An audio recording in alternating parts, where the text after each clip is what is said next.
This is Autoline Daily, the show dedicated to enthusiasts of the global automotive industry.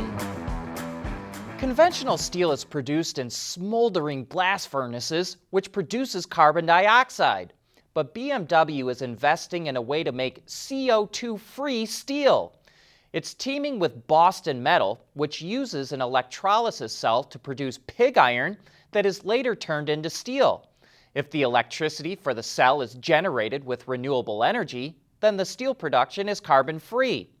The next step will be to set up demonstration facilities for the process over the next few years to see if it can be developed for use on an industrial scale. General Motors announced it's jointly developing better EV batteries with a company called SES. It used to be known as Solid Energy Systems, but despite the name, it doesn't make solid-state batteries. They gave up on that. Instead, SES developed an ultra-thin lithium metal anode for batteries, and the specs are impressive. 400 to 500 watt-hours per kilogram. That's 43 to 78% better than the best batteries used today. And it matches Tesla's claims for its next-generation battery. SES also claims over 1,000 watt-hours per liter. That's 43% smaller and lighter than the best today. Last year at Tesla's Battery Day, Elon Musk said their new battery would be available in the next 3 to 4 years.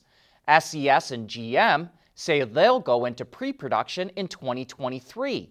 So now the race is on to see who gets there first. EV startup Bollinger Motors announced pricing for its B2 Chassis cab and Chassis platforms. The rear-drive B2 costs $70,000, the dually version starts at $72,500, and with all-wheel drive, the price jumps to $100,000. The rear-drive Chassis costs $55,000, the dually version is $57,500, and with all-wheel drive, it costs $80,000. Bollinger is coming out with its own SUVs and trucks based on the Class 3 platform, but it's also going to supply them to other companies, which will use them for things like commercial trucks, defense vehicles, kit cars, autonomous cars, and emergency vehicles. Deliveries will start in 2022.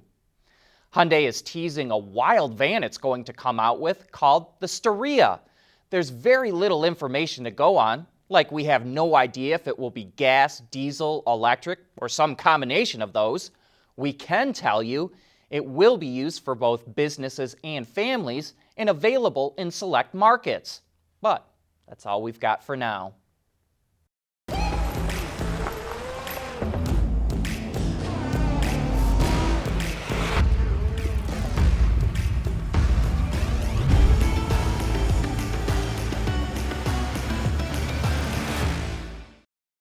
We want to know what drives your testing. OTA, connected car, diagnostics, remote testing. Intrepid Control Systems is here to help you work from anywhere. Intrepid Control Systems, driven by your data. The all-new Toyota Sienna minivan strutted its hybrid-only wheels through the Autoline garage, and two things jumped out at us right away. First, the powertrain stinks. It pairs a 2.5-liter four-cylinder engine with either a single motor or a dual setup for all-wheel drive, which combines for 245 horsepower. Sure, that's plenty of power to get you around, and we were averaging an impressive 27 mpg combined. But because power is sent through a CVT, it constantly sounds like the engine is being overworked. Over time, it's one of those things that falls to the background until you have to get up and go, and that awful sound comes roaring back. Like the PHEV Prius Prime or RAV4 Prime, there needs to be a Sienna Prime with a bigger battery pack that allows the wheels to be driven electric only more often. We think it would make the driving experience much more pleasurable. The second thing is that the Sienna has an awesome chassis. It rides nice on the road, soaking up the bumps, and felt well planted when entering the freeway on a cloverleaf. It also does a great job of keeping outside noises outside of the cabin. And sticking to the inside, even though we had a top-of-the-line Platinum model, the interior looks too plasticky. Yes, Some soft-touch premium materials were used, but we think too sparingly. It would have been nice on top of the door panels. But we did have a lot of quality content with our model. Big center screen, inductive charging mat on the dashboard, and a rear seat entertainment package for the kiddies with the ability to plug into an HDMI outlet or mirror your phone. Although I think more customers are starting to expect more than just one rear screen. Our Sienna Platinum was priced at over $53,000, and while it's a very good vehicle overall, I think it's leaving the door open for other automakers to pass it in the premium minivan space.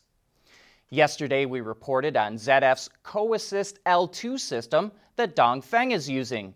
We said it uses a camera from Mobileye, but ZF tells us it actually makes the camera, which is based on Mobileye's technology. When GM abandoned the Australian market, its dealers and customers were hopping mad. So was the government. So legislators enacted a code of conduct. Automakers who willfully break franchise laws or reject legitimate warranty claims can be fined up to $10 million. GM and Honda dealers say they are not being fairly compensated as those automakers back out of their franchise agreements. The Australian Automotive Dealers Association says the new law will protect the investment that dealers make in their franchises. Coming up next, John says EVs aren't the only way to fight climate change.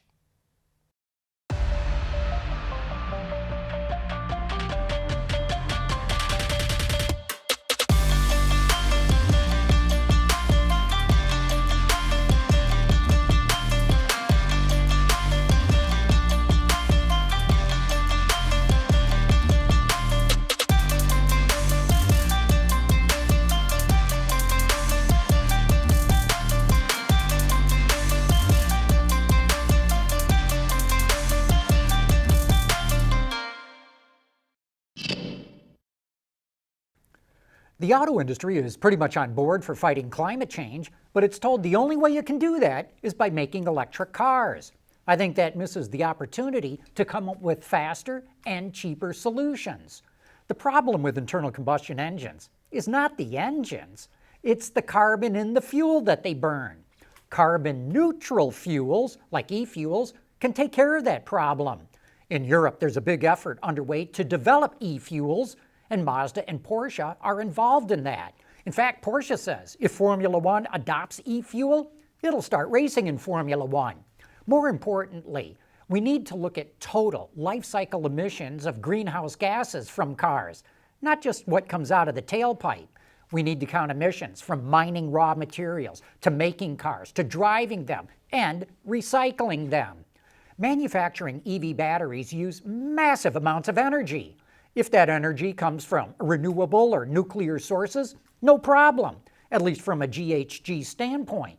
But most grids rely on fossil fuels. In China, it's mostly from coal. Recycling EV batteries is an issue. A number of companies are working on ways to recycle batteries in a high volume and cost-effective way. I'm sure it will get resolved, but so far it's only being done with small pilot lines. It's going to take decades to turn the global fleet over to electric. I think we can come up with faster and cheaper solutions if we take life cycle emissions into account. After all, the goal is to fight climate change. So why not create more options to solve it sooner? Anyway, that wraps up this week. See you again on Monday.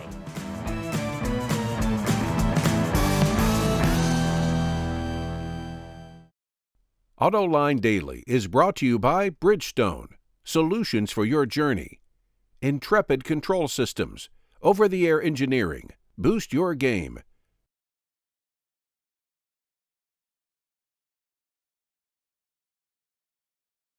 Wards is the industry leader for news, data, and analysis. That's why companies across the globe subscribe to our premium service, maybe even your own. Log in for subscriber access now, check your company's intranet for details, and rely on wardsauto.com to keep you informed.